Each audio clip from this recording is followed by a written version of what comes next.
Sur moi ont surgi la lumière et la musique d'une terre natale.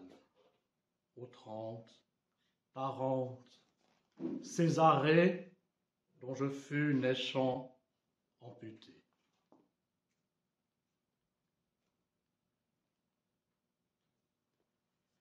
Il semblerait que Chaplin ne soit pas né au Royaume-Uni ou qu'il ait eu un autre nom de naissance que ceux mentionnés, dit un rapport des services secrets britanniques au président du FBI, John Edgar Hoover.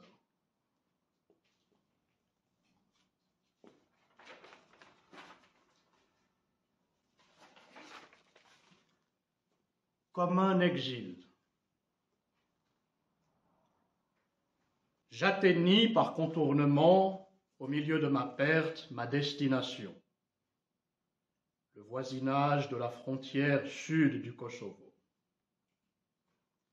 J'étais à Skopje où un fleuve grec tourne autour d'un rocher sur quoi les Turcs ont bâti, il y a 6 siècles, une forteresse, et me portais volontaire auprès d'un bureau d'aide aux réfugiés. Ma forme trompant le monde sur ma proximité de l'enfance, la femme qui me reçut s'inquiéta de l'absence de mes parents. Rassurée par ma voix quant à mon idée, elle me confia mission et pension dans un orphelinat où j'occupais la chambre d'un prêtre et m'affairais chaque jour dans le vacarme des avions de guerre à recevoir ceux qui, sans rien, et parfois sans personne, arrivaient de l'autre côté de la frontière. Ceux-là, ici, bâtissaient avec bois, tôle, bâches, des abris au bord de là où d'autres avant avaient trouvé abri lors d'une précédente catastrophe. Je rencontrai là un poète dont j'entrepris de traduire la langue. Quand là, l'un entendit, dans sa guerre contre le multiple, ramasser les vivants et envelopper les naissants dans sa lumière, il fallut faire le partage des non-appartenants. Et sous le nom musulman, indice des tuables, étaient ceux que la langue de l'un nommait tziganes, et dont certains, comme pour accroître le multiple, ne pas appartenir même au nom des non-appartenants, n'étaient pas musulmans, comme n'étant pas autrement juifs, partis d'un au-delà irréductible, et n'appartenant qu'à l'ombre, absents même de l'autel où l'un entend tuer l'être quelconque, irreprésentable. Certains, effarés de n'appartenir à rien que ce qui n'est pas, tant l'ombre aussi dévore, et alors même que la pointe extrême de ce péril perce le trou par où fuir, et au-delà de quoi ne restent que ceux qui resteront, n'y tenant plus, prennent le masque par quoi ils apparaissaient pour une ressemblance de l'un ou l'autre, ou un trait d'appartenance, et le confondent avec leur visage. Mais cela sombre, car dans la lumière ne se sauve jamais que celui qui ne se reconnaît qu'un état futur. Le commun de la communauté est l'exil. Sur la scène, de quoi l'exilé avance vers son sacrifice avec un masque qui ne lui appartient pas, et au fond de sa croyance muette, la nostalgie d'un sol qui est sa métaphysique, sa loge en coulisses où il rentrerait une nuit, retirer ses artifices et observer dans le miroir pour se l'approprier son obscénité natale.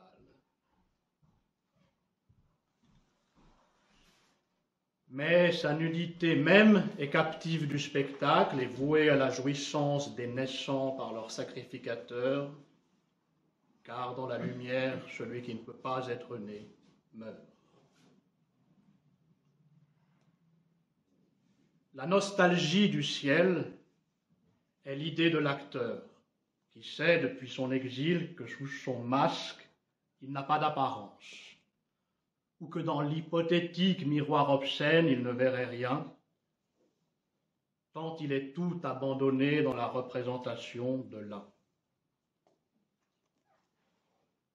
Il est, parmi les non-appartenants, certains qui, n'ayant pas de nom, ou qui en ont autant qu'ils ont de masques, sans qu'aucun ne soit le leur, sont tenus à l'effroyable péril de ne pouvoir être nés ailleurs que dans l'imagination des maîtres du langage qui les fait mourir. Ceux-là seuls savent qu'il n'y a pas de loge, que du sol le langage a fait la scène où leur nudité même est en exil au milieu de tous les accessoires.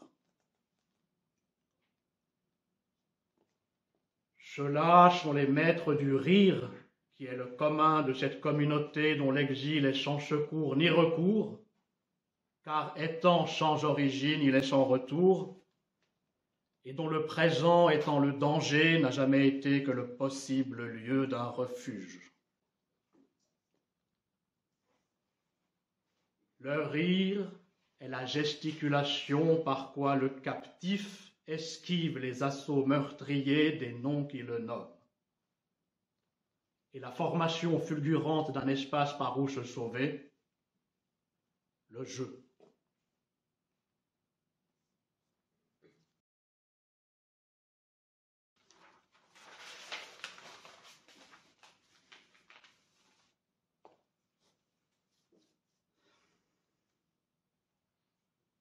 Nous entendîmes une histoire de la bouche d'un vieil homme, aujourd'hui disparu, qui avait été petit garçon enfermé dans le camp des familles tziganes.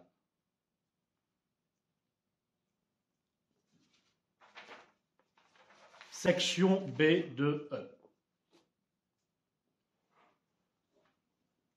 2 août 1944, tombée de la nuit. SS avec chien entre dans la section B2E, camp des familles tziganes, et entoure les 32 stabulations pour chevaux où sont encore 3000 hommes, femmes et enfants qui sont sortis par l'eau et conduits, après que leur soit remis pain et salami, entre les rangs, avec l'idée qu'ils sont déplacés d'un camp à l'autre. Montés par l'eau de 300 à l'arrière de véhicules fermés avec bâches, ils sont transportés plus haut, derrière le bois de bouleau ou déchargés, ils sont enfoncés par chiens et soldats, qui en salle de conditionnement du crématorium 2, qui du crématorium 5. Dans les crématoriums, au Sonderkommando, unité spéciale, des prisonniers sont, entre victimes et bourreaux, chargés de l'ultime traitement des cadavres, prélèvement des vêtements, cheveux, bijoux et dents, et à leur destruction par incinération en four ou fosse.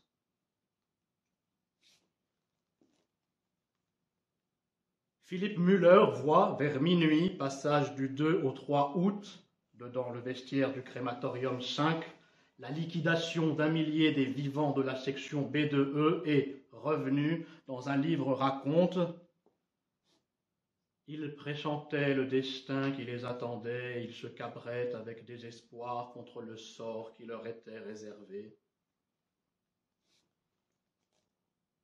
Je remarquai alors un spectacle inhabituel que je n'avais encore jamais observé dans l'antichambre de la mort. De nombreux hommes serraient passionnément leurs femmes dans une ultime étreinte. C'est ainsi qu'ils donnaient le dernier adieu à l'être le plus cher qu'ils avaient au monde, et ainsi à leur propre existence. À la venue après minuit, du silence signifiant l'affaissement du dernier des vivants, les hommes des Sonderkommando, concentrés de force dans l'espace entre le vestiaire et la chambre à gaz, pressentent des SS la menace de l'instant de leur propre tuerie. Là, ils entendent 2 détonations successives d'un fusil à silencieux de petit calibre, puis sont rendus à l'ouvrage qui la tirée des cadavres, qui l'emballement des biens et objets et leur embarquement vers les stocks. Au point du jour, parmi les corps de ceux qui avaient vécu, rangés en ordre, dehors, dans 2 grandes fosses préparées pour le feu, il voit placé par les SS celui de Kaminski, meneur au sein des Sonderkommando du mouvement secret de la résistance à Birkenau.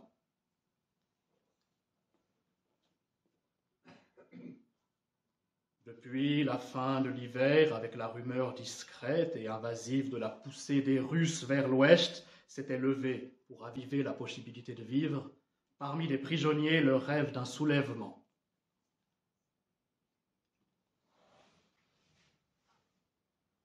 Trois mois avant, 16 mai 1944, tombée de la nuit, SS avec chiens et fusils mitrailleurs entre dans la section B2E, camp des familles tziganes, et entoure les 32 stabulations pour chevaux où sont 6000 hommes, femmes et enfants, dont Hugo Adolf Ollenreiner, 9 ans alors, survivant, et son père, shinto-allemand, soldat déchu de la nationalité et de la Wehrmacht, qui, avec d'autres dedans, armés d'outils de bois et de fer, refuse d'être conduit là où Tadeusz Joachimowski, polonais, agent de liaison, les avait prévenus qu'il serait cette nuit-là conduit.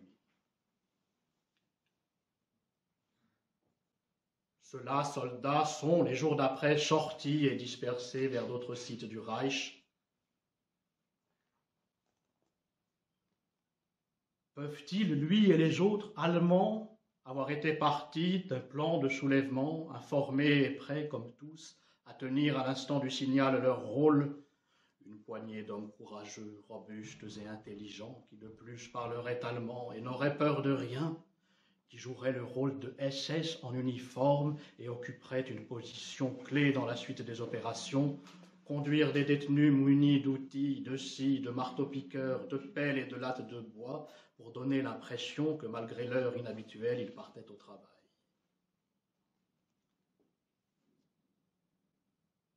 Le meurtre de Kaminski, meneur du mouvement au sein des Sonderkommando, la nuit du 2 août, parce qu'il avait tenté d'attaquer l'Oberscharführer Musfeld, et l'exposition de son corps au point du jour, en haut du trou où est le millier des corps à minuit liquidés, sont-ils l'indice que les SS ont su une liaison et lu dans ce lien la possibilité par eux sous-estimée d'une révolte?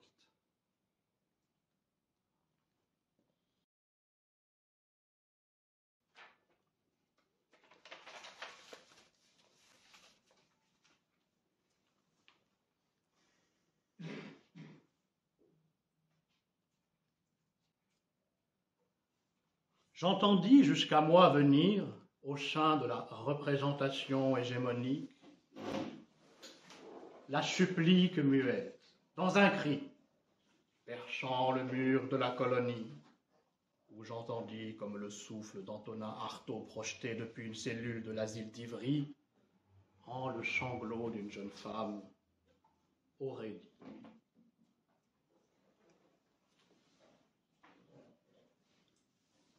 On ne te tuera pas plus que si tu étais cadavre.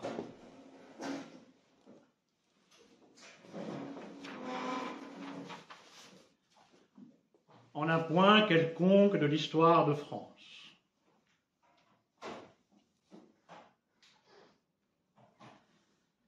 La fleur Angelo, comme disent, c'est-à-dire écrivent et lisent dans les registres les maîtres d'école, les policiers, les procureurs, est un enfant perdu de 37 ans, cheveux roux, d'1,60 m et 40 kilos.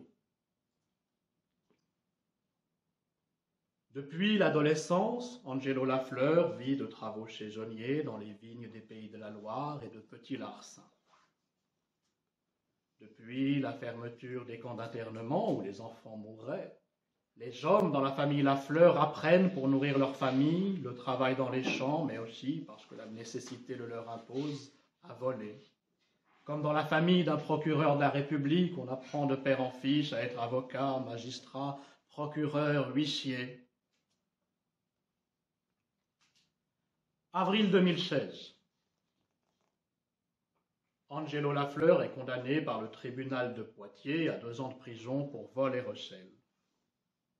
Il a exécuté, petit prolétaire des délits, une tâche pour le compte d'un groupe de bandits qui s'occupe de vol et revente de voitures maquillées. Pour son travail, il a reçu un salaire de 400 €. Sa sœur, Lafleur Aurélie, dira au tribunal: « Si mon frère a volé, c'est parce que la France ne nous donne pas de quoi manger. »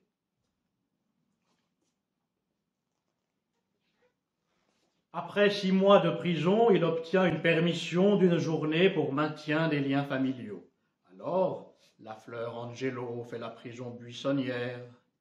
Il ne rentre pas le soir de la même manière qu'il n'allait pas à l'école, pensant « Peu importe ce qu'en penseront la maîtresse et mes parents. » À sa sœur, qui le lui reproche, il répond « Je veux passer du temps avec notre père malade. Ils ne me laisseront pas sortir le voir quand il sera mort. »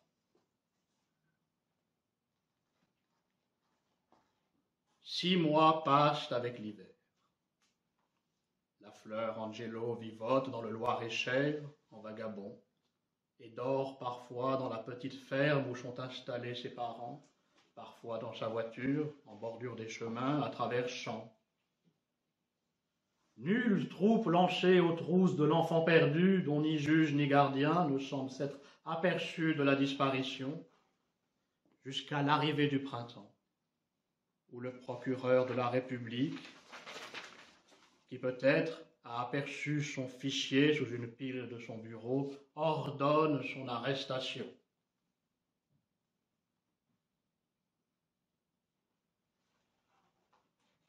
Le dernier jour du mois de mars, à 13h, l'enfant perdu mange de la viande grillée sous le soleil neuf du printemps arrivé dans la petite ferme de ses parents.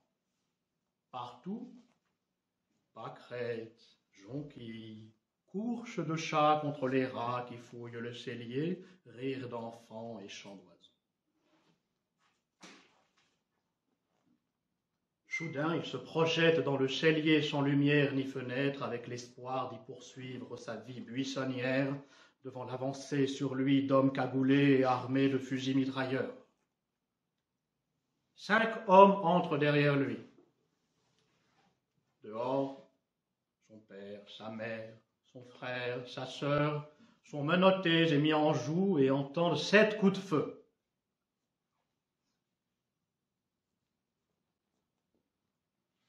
Le procureur de la République fait dérober par les gendarmes le corps mort et ensanglanté de Lafleur Angelo à la vue de son père, sa mère, son frère, sa sœur, qu'il fait arrêter et accuse de complicité d'évasion, puis leur rend le soir, ainsi que leur maison, la dépouille trouée de 5 balles qui font sur sa peau morbide des ronds noirs et violacés, et annonce dans la presse locale que le mort est un gitan.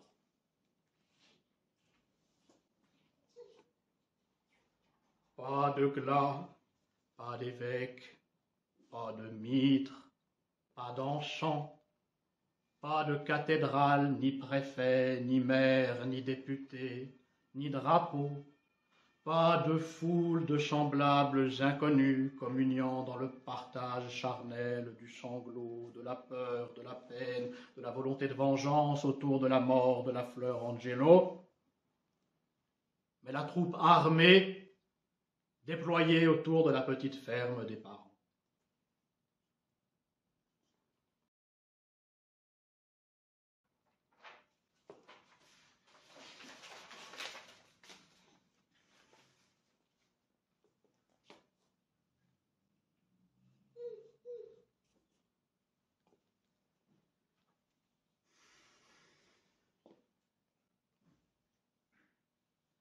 Mon ami Raymond Guren, combattant anti-nazi, enfant acrobate, met sur sa tête, en riant de lui-même dans un trick facétieux, une coiffe à plumes de chef iroquois.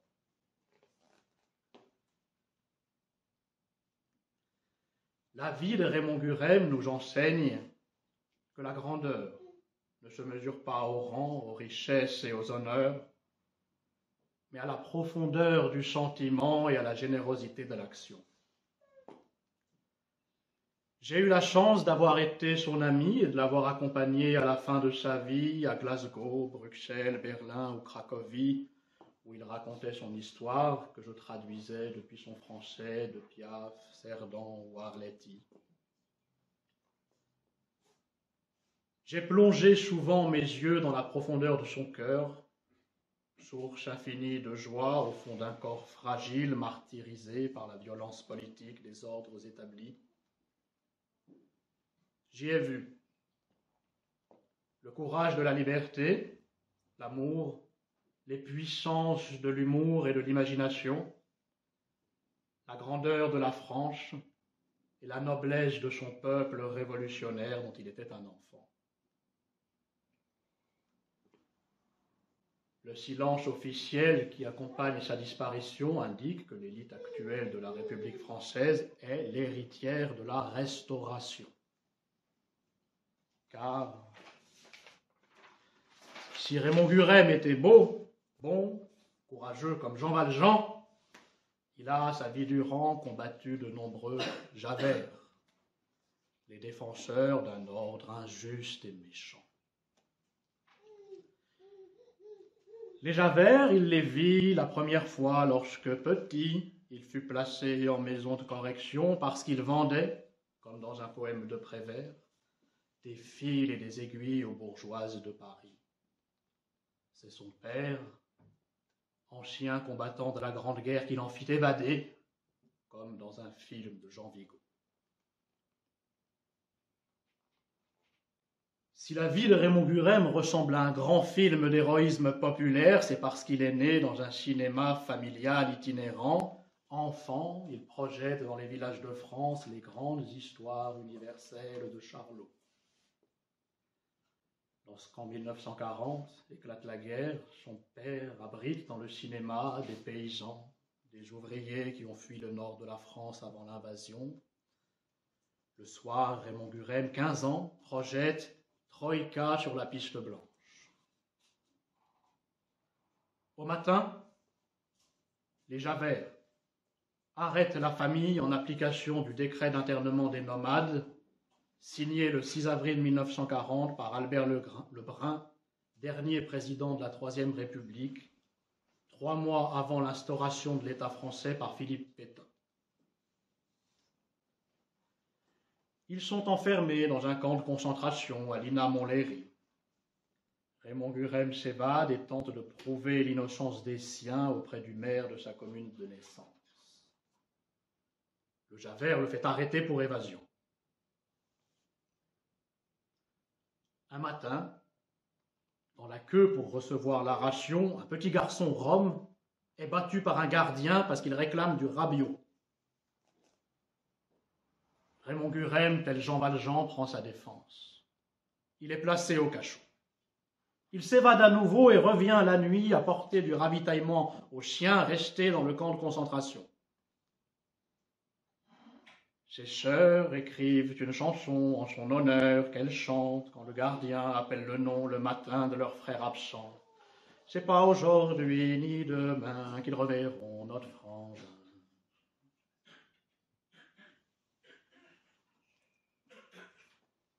Plus tard, sur les routes de France, Raymond Gurême, qui va les poings dans ses poches crevées, comme Arthur Rimbaud allait parmi les morts de la bataille de Sedan, vole un camion de l'armée allemande pour le compte de la résistance.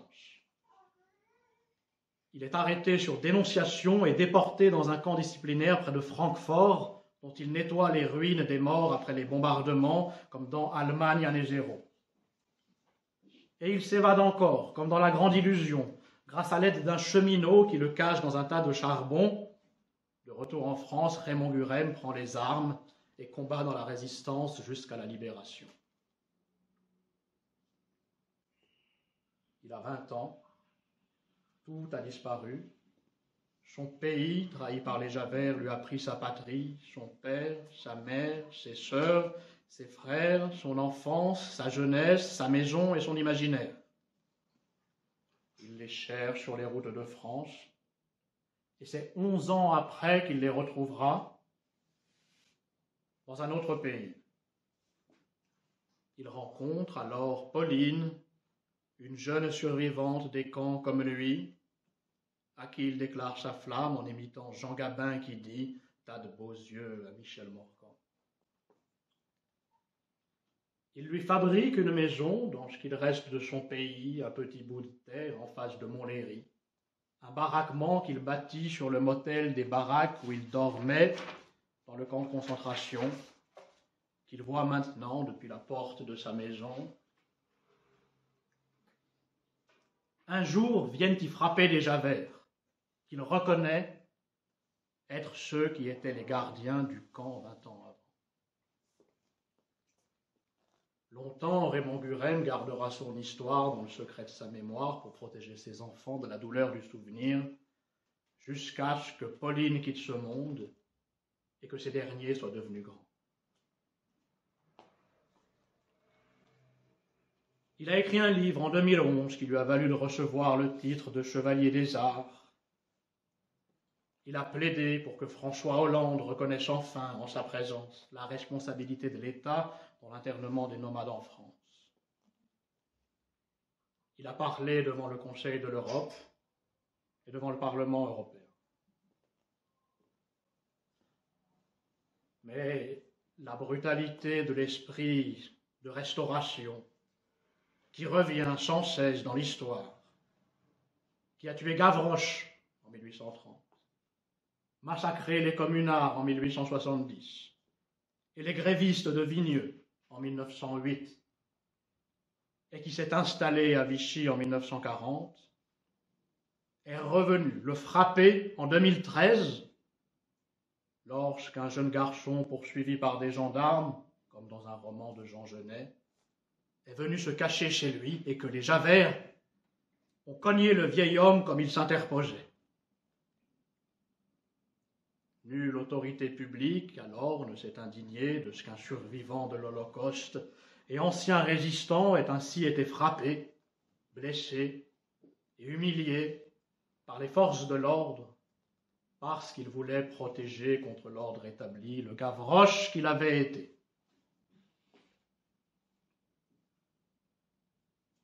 Ce sont les mêmes autorités publiques, hantées par le spectre du pétainisme transcendantal, qui, aujourd'hui, comme Raymond Buresme vient de nous quitter, sont silencieuses.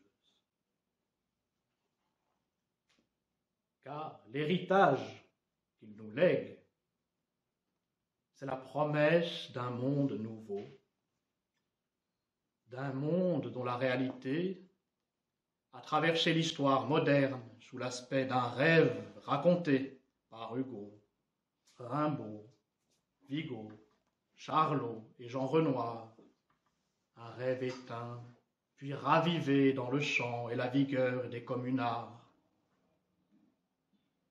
C'est le grand rêve brûlant et encore inaccompli par quoi le peuple français s'est constitué en se rêvant libre, égal et fraternel dans la Révolution.